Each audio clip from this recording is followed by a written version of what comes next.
এরপর to redeem long term debt or required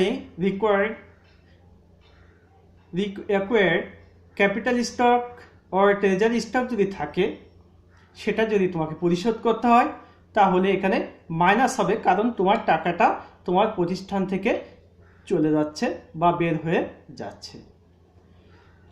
এরপরে যোগ বিয়োগ করার পরে এখানে একটা রেজাল্ট হবে, সেই রেজাল্টের আসবে এই রেজাল্টটা আর উপরের যে রেজাল্টগুলো আছে যোগ করার পরে নেট ইনক্রিজ ইন ক্যাশ এই রেজাল্টটা হিসেবে গণ্য হবে।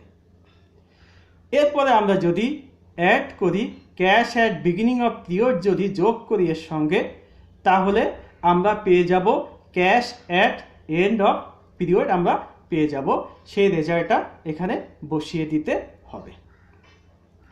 তাহলে আমরা সহজেই এই ফরম্যাটটা আমরা যদি মনে রাখতে পারি তাহলে ইনশাল্লাহ তোমাদের একটি অঙ্ক এখানে ভালোভাবে তোমরা করতে পারবে, এবং এই অঙ্কটি তোমার দুই জায়গায় কাজে লাগবে। একটি হচ্ছে কর্পোরেট রিপোর্টিং অ্যান্ড ডিসক্লোজারে, আর একটা হচ্ছে ফিনান্সিয়াল স্টেটমেন্ট অ্যানালাইসিসে।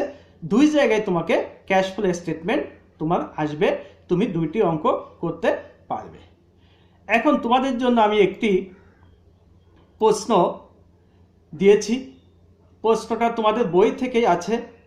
এটি দেখো বাম দিকে আছে, করছেন কাইসো 9th এডিশন পেজ নাম্বার 738, অর্থাৎ কাইসো ওয়েগান্ট অ্যান্ড কিমেলের বইয়ে 9th এডিশনের বইয়ে পেজ নাম্বার 738 নাম্বারে এই অঙ্কটি আছে। Computer services company comparative balance sheet December 31 দেওয়া আছে। তোমাদের বই যদি থাকে বইটা সামনে নিতে পারো, নিয়ে দেখতে হবে যে তোমাদের বইয়ের সাথে এগুলো মিলাতে হবে। এখানে আছে 2009 আর 2010 কারেন্ট অ্যাসেট আছে। প্রথমে ক্যাশ 2009 সালে ছিল 33,000, 2010 সালে আছে 55,000, অর্থাৎ ইনক্রিজ হয়েছে 22,000 টাকা। এরপর আছে অ্যাকাউন্ট রিসিভেবল, 2009 সালে ছিল 30,000 টাকা,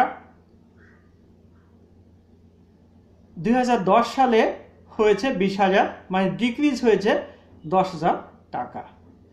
2009 সালে মার্চেন্টাইজ ইনভেন্টরি ছিল 10,000, যেটা 2010 সালে হয়েছে 15,000, অর্থাৎ 5,000 ইনক্রিজ হয়েছে। 2009 সালে ছিল প্রিপেইড এক্সপেন্সেস ছিল 1,000, যেটা বৃদ্ধি পেয়ে 5,000 হয়েছে, এর জন্য 4,000 টাকা ইনক্রিজ দেখানো হয়েছে। এর পরবর্তী স্লাইডে আমরা যদি যাই, এখানে আছে প্রপার্টি প্ল্যান্ট অ্যান্ড ইকুইপমেন্ট, এর আরেকটি নাম আছে, এর আরেকটি নাম হচ্ছে লং টার্ম ইকুইপমেন্ট বা লং টার্ম অ্যাসেট। এক্ষেত্রে ল্যান্ড আছে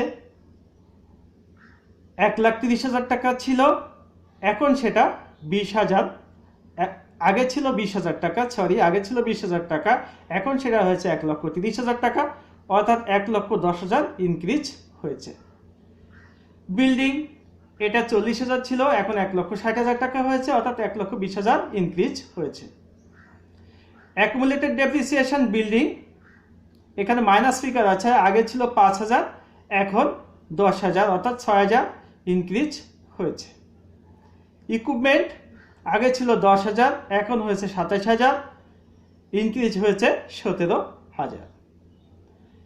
অ্যাকুমুলেটেড ডেপ্রিসিয়েশন ইকুইপমেন্টের আছে এখানে, আগে ছিল 1,000, এখন 3,000, তার মানে 2,000 টাকা ইনক্রিজ হয়েছে। এগুলো যোগ করলে এখানে আছে 1,38,000 আর 3,98,000 টোটাল অ্যাসেট।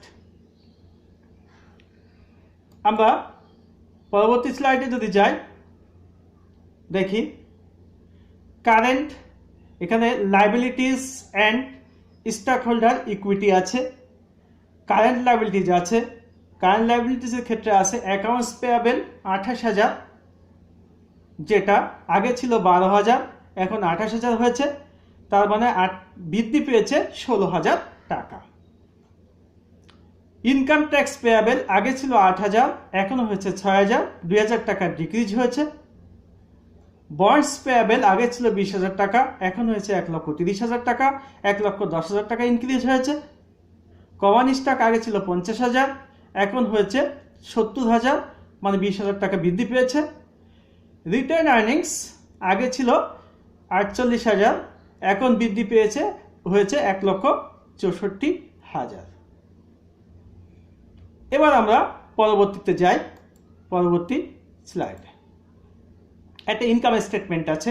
তোমরা জানো রেভিনিউ থেকে cost of goods sold minus করলে, তারপরে অপারেটিং এক্সপেন্সে যদি আমরা মাইনাস করি, এগুলো সবই এক্সপেন্সেস আছে। মাইনাস করার পরে ইনকাম ফ্রম ইনকাম ট্যাক্স পাচ্ছি।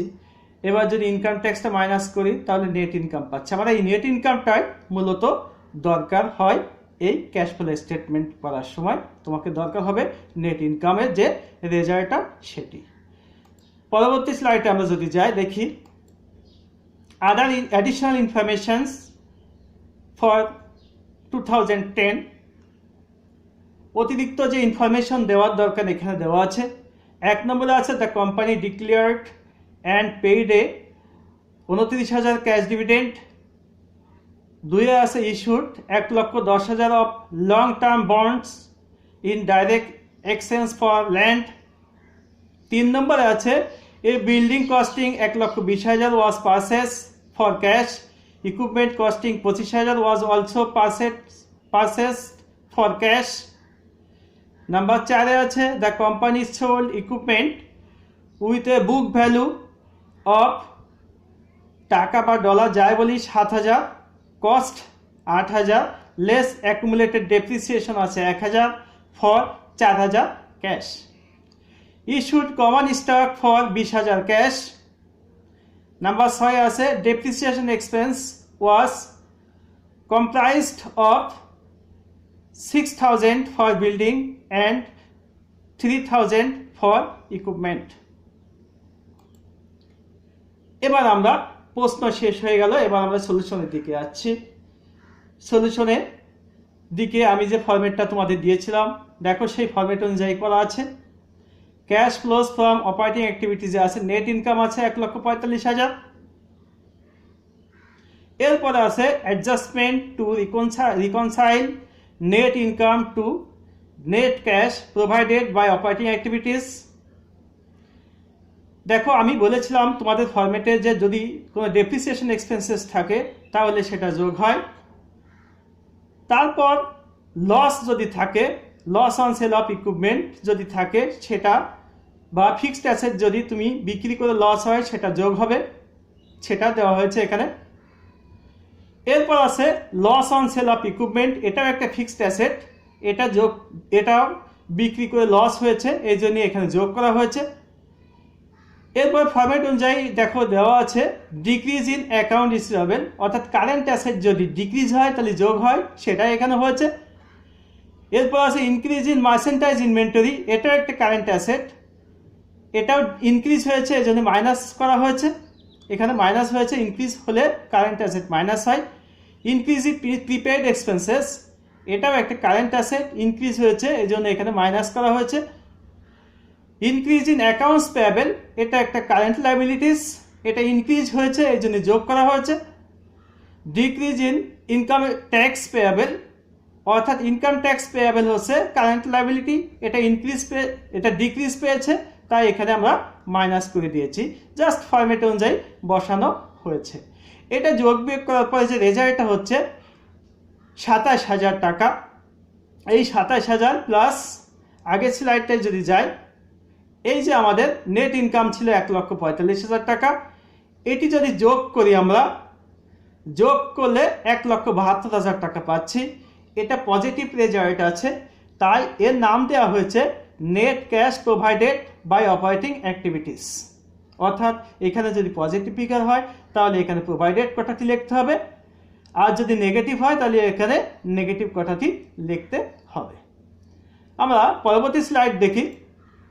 Cash flows from investing activities যদি যায়, এখানে বলা আছে পারচেস অফ বিল্ডিং, অর্থাৎ একটা বিল্ডিং যদি তুমি ইনভেস্টিংয়ের মধ্যে করো, ইনভেস্টিং অ্যাক্টিভিটিসে যদি বিল্ডিং ক্রয় করো তাহলে তোমার টাকা চলে যাচ্ছে, তাই এখানে 1,20,000 টাকা মাইনাস করা হয়েছে।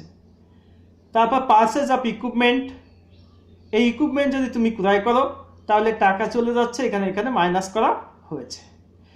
এরপর সেল অফ ইকুইপমেন্ট, যদি ইকুইপমেন্ট তুমি সেল করো তাহলে তোমাকে এই অঙ্কে সেল করা হয়েছে 7,000 টাকা, সেটা যোগ করা হয়েছে। এই যোগ বিয়োগ করার পরে এখানে দেখো একটি মাইনাস ফিগার আসছে, অর্থাৎ 1,41,000 টাকা তোমার মাইনাস ফিগার আসছে। এই মাইনাস ফিগারটি আসার ফলে যেহেতু মাইনাস ফিগার আসছে, এর জন্য এখানে ইউজড কথাটি লিখতে হবে, অর্থাৎ net cash used by investing activities কথাটি লিখতে হবে। এরপর আমরা যাই ক্যাশ ফ্লোজ ফ্রম ফাইন্যান্সিং অ্যাক্টিভিটিজে। এখানে ইস্যু অফ কমন স্টক আছে 20,000 টাকা। ইস্যু অফ কমন স্টক যদি 20,000 হয়, এক্ষেত্রে কমন স্টক ইস্যু করলে তোমার টাকা আসে প্রতিষ্ঠানে, মানে নগদ টাকা বৃদ্ধি পায়, এর জন্য এখানে যোগ করা হয়েছে।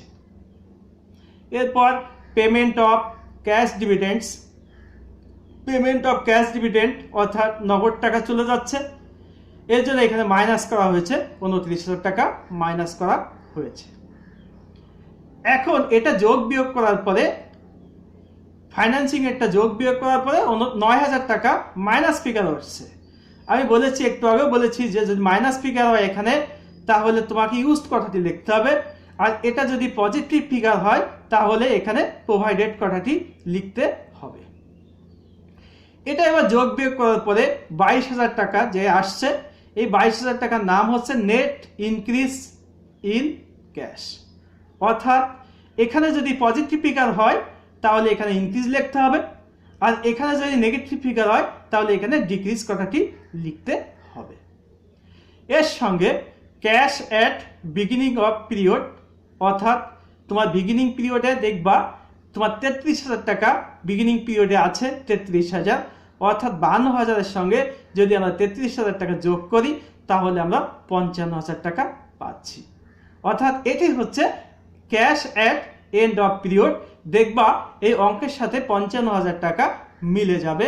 তোমার বইয়ে প্রশ্ন দেখলে মনে করবা যে cash at end of period যদি 55,000-এর সঙ্গে ওই 55,000 মিলে যায় তাহলে তোমার অঙ্কটি সঠিক হয়েছে, না হলে তোমার অঙ্কটি সঠিক হয়নি। এর পরবর্তীতে আমরা যাই non cash investing and financing activities. এই অঙ্কের ক্ষেত্রে একটি আছে, সেটি হচ্ছে তুমি এখানে ল্যান্ড ক্রয় করেছ বন্ডের বিনিময়ে, অর্থাৎ বন্ড ইস্যু করে তুমি ল্যান্ড নিয়েছো, অর্থাৎ এখানে কোনো টাকার লেনদেন হয়নি, এর জন্য এটাকে বলা হয় non cash investing and financing activities. 1,10,000 টাকা ছিল, এর জন্য এখানে এটি তোমাকে ক্যাশ ফ্লোর মূল স্টেটমেন্টের মধ্যে দেখানো যাবে না, অর্থাৎ এই স্টেটমেন্টের মধ্যে এখানে দেখানো যাবে না, এটা আলাদাভাবে তোমাকে নোট আকারে দেখিয়ে দিতে হবে, অর্থাৎ non cash investing and financing অ্যাক্টিভিটিজে নোট আকারে তোমাকে দিতে হবে।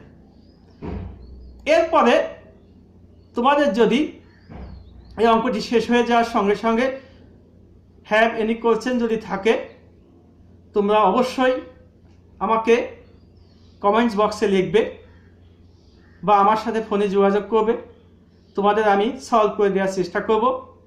আর তোমরা কাছের বইটা সামনে নিয়ে এই অঙ্কটি দেখবে, সেটা আমি আশা করছি।